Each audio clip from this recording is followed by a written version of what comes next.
So this is the second assignment, um,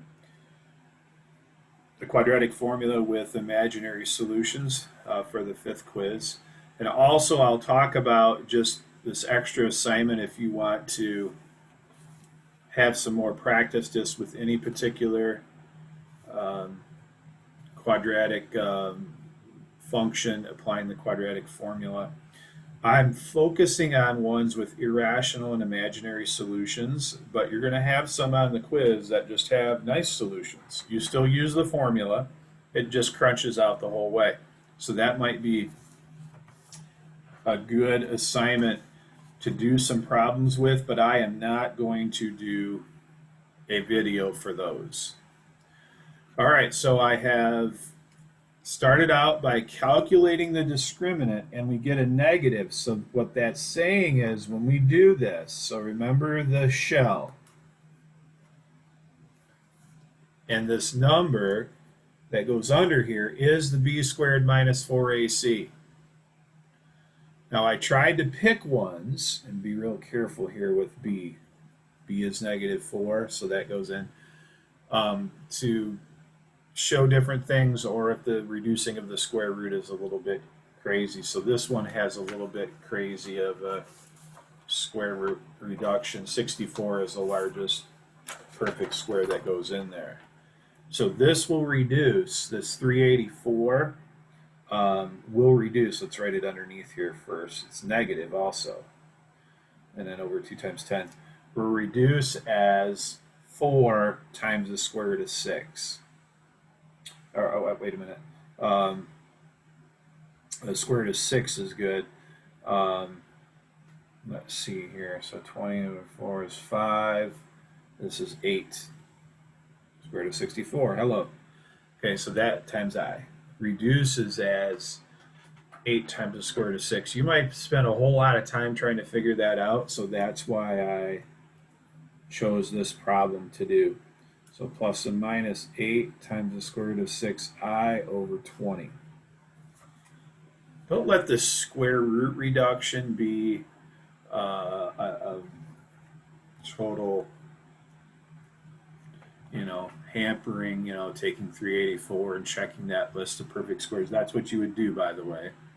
And then you would come up to 64 and it would work. 64 times 6 would work. But be careful again, I want to say this, when you do b squared minus 4ac, you need to be careful that you are just really using parentheses around every substituted value. The b, the a, and the c.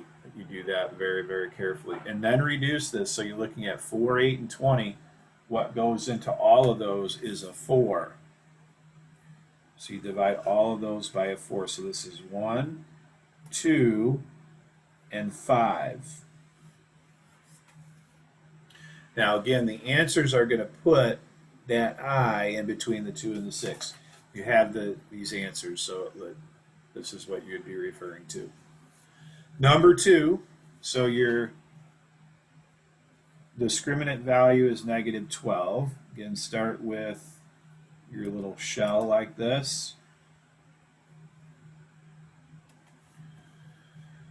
So there are people that just will do the full-on substitution, the b squared minus 4ac, so they would have under the parenthesis this. I don't like it as well because I think it really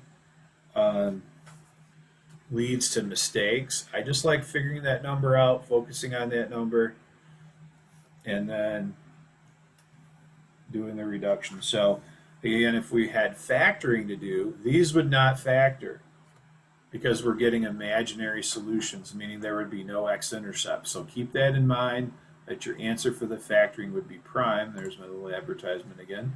And there would be no factoring. So square root of 12 reduces as 2 times the square root of 3. I over 2. So 4 is the largest one. That would go into 12, the perfect square list. Square root of 4 times square root of 3. And then 2 would go into all of those. So we have 3 plus and minus the square root of 3i.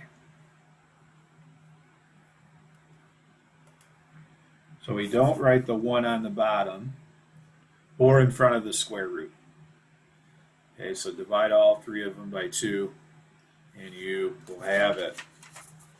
And number 8, because of the this large value again. So start with your shell so you're not messing up. I'll put that under there right away. And we have 12, and then b is -6. So don't get, this negative is part of the formula out here. That's always there. So when you start by writing the shell, you're writing what's always there, and then the numbers get substituted in underneath.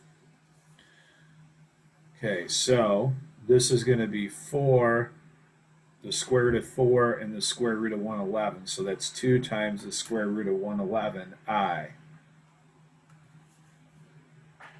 Square root of 4 times square root of 111. So 6, 2, and 24. 2 is the largest one that will go in. So we have 3 plus and minus the square root of 111i over 12. Kind of crazy on the value there, but that is correct. So you can again refer to this for your answers. So these last 2 assignments focused on quadratics that would have no factoring, they would be prime. This assignment would have no x-intercepts at all. The last assignment would have x-intercepts, but that would not be factorable. So if you ran this through, how would this look? How to make sense of everything. You need to, in mathematics, learn to make sense of everything, or else you're really not getting the deep learning. Oh, no real roots found. Okay, or if I go back to my code or back to the mode and I put this in a plus bi, it will actually give you the roots. There it is. So 1/12 or 3/12, excuse me. That's 1/4 plus and minus. So this value here is a 0.87797, so on and so forth. I. So it will actually generate those roots. Crazy, but that's all. All this is doing for degree 2. Okay, when I go back here for degree 2, it's just doing the quadratic formula. That's all it's doing. I like to have the no real roots choice. Okay, so that's the second assignment. Again, don't forget the extra problems, which might be good just to do some of those. So what's extra? Ones that work nicely. I didn't do any of those on these 2 assignments, but just let's say you get 1/2 and 4. Well, now you can factor, what does that look like when you do this quadratic formula?